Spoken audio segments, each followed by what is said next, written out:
This is Gigabyte Tech Consulting IT. Cashirkan waa cashirkii 14aad. Cashirkan waa cashir gaaban waaye. Waxaan ka hadli doonaa how to reset user password in Active Directory user. How to reset user password in Active Directory. Marka haddii aad ka shaqaynaysa company oo adiga aad tahay IT oo aad rabtid ama haddii aad company ka shaqaynaysa haddii aad company ka shaqaynaysa IT aad tahay oo networking u shaqaynaysid oo userku weydiisto I locked up my account, I lock in my account, or I forget my password and I need you to reset my password. Uu ku yiraahdo waxaad tegaysaa waxaan ka hadlayaa server management marka Active Directory user u shaqayn aad haysatid admin right. Halkaasaa imaanaysa cashkan waa yaryahay wax simple ah. Marka muhiimadda aan ku tusinayo to reset passwordna waxaa laga yaabaa inaad shaqo buuxsatid. Shaqada markaa buuxsatid lagu weydiiyo su-aashan 100% waa lagu weydiin karaa. Marka interview xitaa adoo lagaa qaadayo way ku anfacaysaa. Ma aha keliya in aad taqaanid sida loo reset loogu sameeyo passwordka. Haddaa interviewga su-aashan oo kale lagu weydiiyo aad ka jawaab weydid waxaa laga yaabaa dee dadka kuma aaminayaan. Waa waxyaalaha ugu hooseeyo oo IT-ga la isweydiiyo u baahan tahay. 100% waa la isweydiiyaa. Ma taqaanaa sida reset loogu sameeyo qofka markuu director yahay ama CEO passwordka saa u reset garan lahayd oo hadduu passwordkiisa dhumiyo how do you reset the password. Marka taasay muhiim u tahay. Tan labaad qof baa ku imaan karo waxaa laga yaabaa 4 mar 5 mar inuu accountkiisa lock uu gargaraacay passwordka iloobay. Accountka automatically log wax la yiraahdo isku dhufanaya. Loggaasna waa ku tusinaya. Markuu log isku dhufto waa inaa unlock dhahdaa. Kabacdi haddaa unlock dhahdid oo passwordka diido waa inaa qofka ku khasabtaa in reset passwordkiisa u sameysaa. Haddii qofkaas departmentiga aad taqaanid telefoonna waa ugu sheegi kartaa ama email aa ugu diraysaa passwordka cusub. Haddaba halkaan imaanaysaa tool meesha ku qoran tahay imaanaysaa tools Active Directory user and computers. Cashiradii hoodana way la socdaan waa soo socdaa.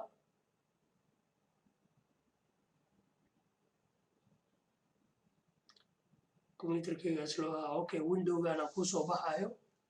Windowga markuu ku soo baxo waxaan weyneynayaa. Window markuu ku soo baxo waxaad tegaysaa domainkaada active user. Halkaas waxaad ka tegaysaa domain user. Click aad leedahay. Magacyada ku jiraan domainka waa kuwana. Marka waxaan ka hadlayaa Active Directory user aan ka hadlayaa domain ID wax loo yaqaano. Qofka company u shaqeeya companyga domain uu leeyahay domain wuxuu leeyahay Active Directory user. Reset ugu sameyn lahayd qofka userka markuu passwordkiisa iloobo. Qofkan oo kale aan leeyahay qofkii ahaa hire right click aad leedahay waa hire garanaysaa.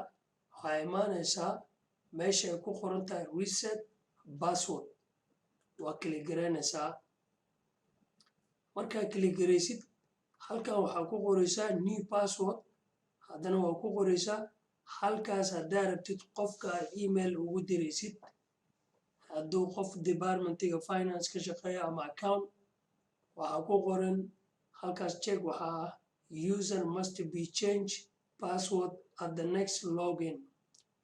Haddaa rabtid inaad permit u siisid uusan passwordkiisa bedelinna halkaas ayaa uncheck leedahay. kabacdi new password aa u sameynay waa u diree hadduu ku dhaho anaa passwordka bedelanayo oo yacniga passwordkayga ma rabo inuu qof kala qaato halkaas waa inaa must be checked user marka uu computerkiisa galo uu passwordka garaaco isla markii message wuxuu helayaa lidhahayo change your new password ma fahanti haddii uu qofka dhaho passwordka adiga anaa ku aaminayaa passwordka ii create garaysa isii email iigu soo dir ama telefoon iigu sheeg taas markay dhacdo halkaasaa uncheck leedahay sababtoo ah passwordka hadda aad samaynaysid waa password oo long runner ama bermid ah tan marka muhiimadda intaan u gelay muhiimadda waxaa waaye qof baa ku soo wacay wuxuu ku dhahay passwordkayga I need to reset ama passwordkayga iloobay marka ugu horeyso muhiimadda waa in aad isku hubisaa qofka aad passwordka aad ka bedelayso waa inaad taqaanaa make sure marka waxaa ku ogaanaysaa qofka aad ka bedelaysa passwordka ama ku soo codsada inaad password ka bedeshid highlight aad leedahay halkaas waxaad tegaysaa property-gay ku qoran tahay click aad leedahay markaa clickdaada window kuu soo saarayaa markuu window kuu soo saaro halkaas waxaa ku arkaysaa accountiga haddana leedahay accountiga markuu kuu soo saaro ama accountiga taabatid qofka waxaa weydiinaysaa usernamekiisa waa inay islahaadaan qofka ka bedelaysid passwordka usernamekiisa waxaan u jeedaa computerka magacuu ku galaan u jeedaa passwordka marka unlock ma saarno sabab marmara waxaa dhahda qofka userka 4 mar ama 5 mar intuu wax qalqaldo halkaasay isku isgelinayaa unlock uu leeyahay accountka markaasuu ku soo waxa ku leeyahay password accountkayga unlock waaye ma ka dhigi kartaa my account is local log uu noqday unlock ma iga dhigi kartaa markay saas oo kale dhacdo halkaasaa leedahay uncheck aa leedahay apply aa leedahay markaas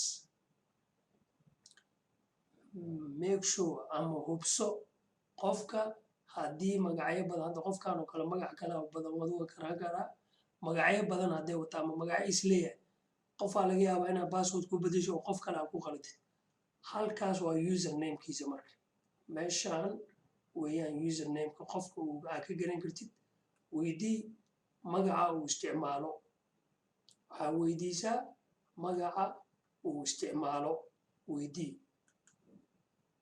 markaa weydiisa magaca uu isticmaalo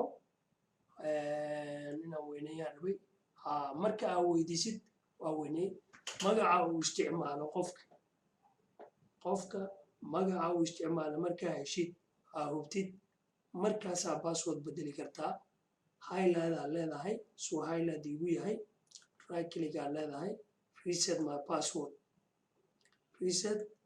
password aa leedahay marka qofkan ma inaan raba sameeyo qofkaanaan sameynayaa mkgan halkaanaan leeyahay qofkii aa highlight sameyne qofka adiga aa rabtid hadda aniga kanaan rabaa inaan tusaale ku qaato mkgan right click aa leedahay reset the password halkaa qofkan reset u sameynayo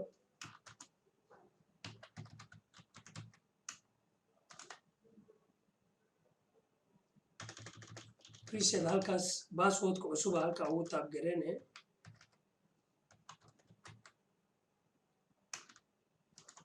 markaa ugu taabgaraysid haddana mar labaadaa leedahay ku celinaysaa inay passwordka isleeyihiin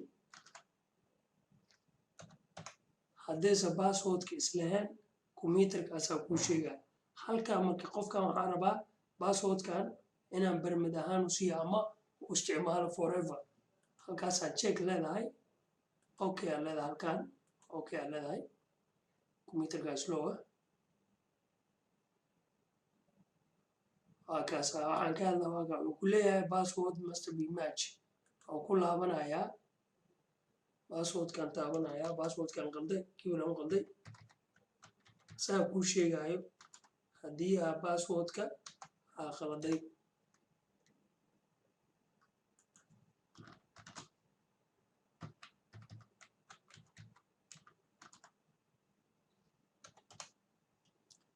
marka hadda waa ismatch gareynaya waa isleegyihiin aan ku dayno haddana waa kaas waxaa soo qormatay the password for MK has been changed halkaasaan leedahay okay cashirkan saa idinku sheega waa cashir gaaban waa wax fudud oo aad taqaanid wax fudud oo aad baran kartid sida loo saraab gareeyo passwordka hadhowna kugu noqon karto su-aal lagu weydiin koono marka maxaa ula jeedaa qofka oo right adminka ah oo AD-ga ah which is active directory user ama networking u shaqeeyo oo departmentiga networking u shaqeeyo oo reset u leh inuu bedelo passwordyada dhan companyga qofka hadduu passwordkiisa garan waayo waa kaasaa cashirka intaas ugu egyahay la socda